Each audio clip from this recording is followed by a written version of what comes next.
in the 80s, when it was the late 80s when it first jumped off, most of the people who talking that shit now was kids.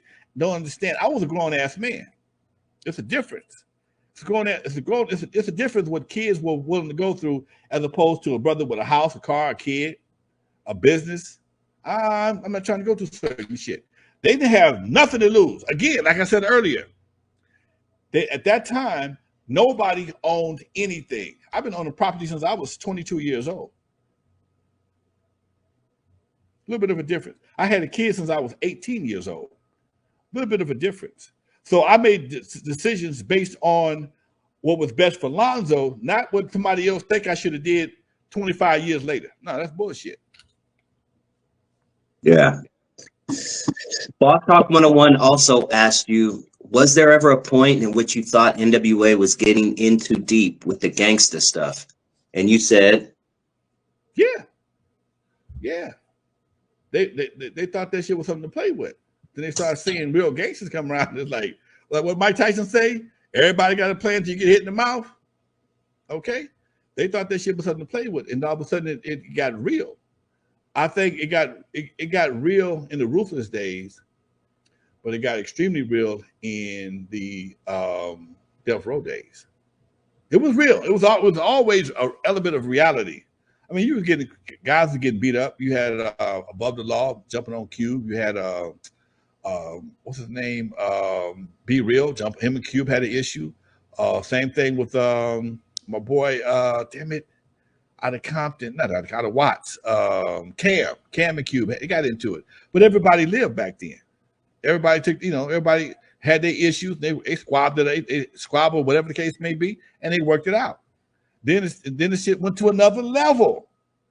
They went to the Source Awards or was the Source Awards? It was another big New York event I never went to. But that turned into a melee because New York guys and LA guys got into it. Come on, man. Hip hop has always had a negative connotation. Dude, I'm not a buster by no means. If I'm gonna risk my ass for something, it gotta have some value to it. It just can't be because, oh man, he called me a bitch. No, I've been called a bitch before. It don't hurt. I don't like it, but I'm not willing to kill nobody or die for it. That's bullshit.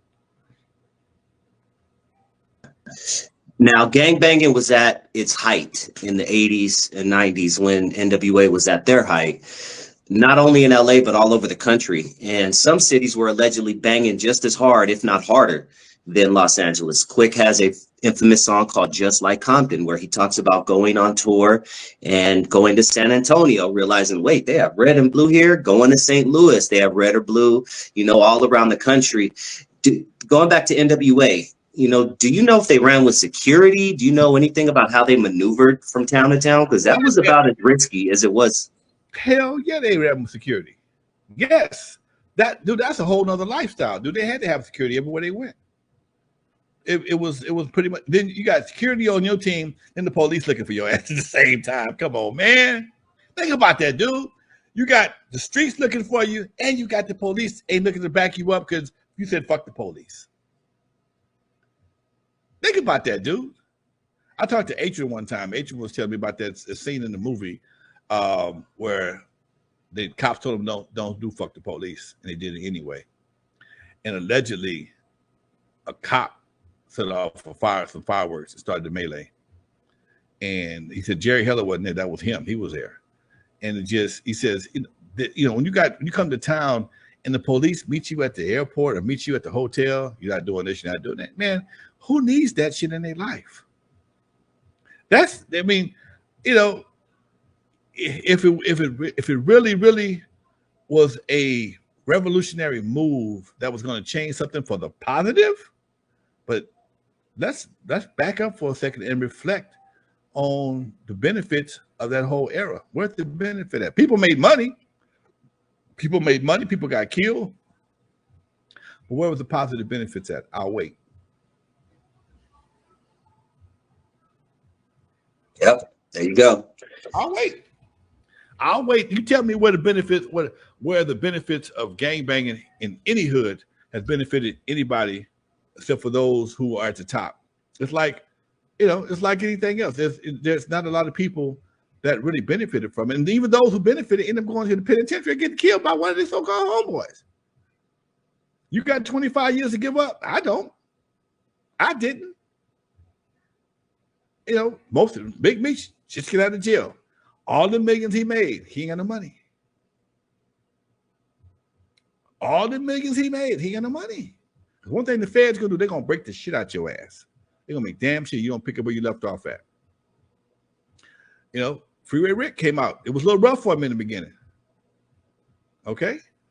They lucky. They just did 20, 25 years, came out in their 50s and still was able to have a life after jail. A lot of guys ain't gonna come out of jail, period. A lot of guys ain't gonna come out of jail. They might die in jail, man. When Sugar's up for parole, he's gonna be 70-something years old. He didn't go for you know, everybody knew what he went for. So I'm just saying, Doc, you know, if you look back at this shit right now, everybody on this platform, just look back. And yeah, we got some dope music, but most of the people that made it are dead. They can't even enjoy it right now. Then you open a can of worms for another generation that can't nobody really stand their shit. I mean, and people, yeah, once in a while they come up with something that's cool, but everybody want peace till they go to the studio. And that was one of the things that would always piss me off about when somebody got killed or somebody died. They go to K-Day or whatever radio station. Oh man, we need to be peaceful. We need to stop all this killing. And as soon as they get their ass back in the studio, they go back to the same book. Nobody want to hear nothing about peace. Okay. I just think that nobody wants to have the patience to promote peace, and everybody wants instant gratitude, and that ain't gonna work. Comedian Ali Sadiq was recently on No Jumper, and he said, quote, record labels shouldn't support real music. What do you think about that statement? They shouldn't. You know what? And again, I think it's more up to us, more so than the record companies. Hey man, we need to start boycotting some shit, dude. We need to put some pressure on some folks to get them to stop doing this shit. Man, we the only people got music on the radio talking about killing each other. I ain't heard a white song yet talking about killing other white people. I ain't heard it yet. They got issues just like we do, but we're the only ones that promote that allow people to make money off our own demise. Come on, man. And you know what? I met Ali Sadiq, didn't know who he was years ago. I got a picture with him. We were doing a movie, man, at Eve After Dark.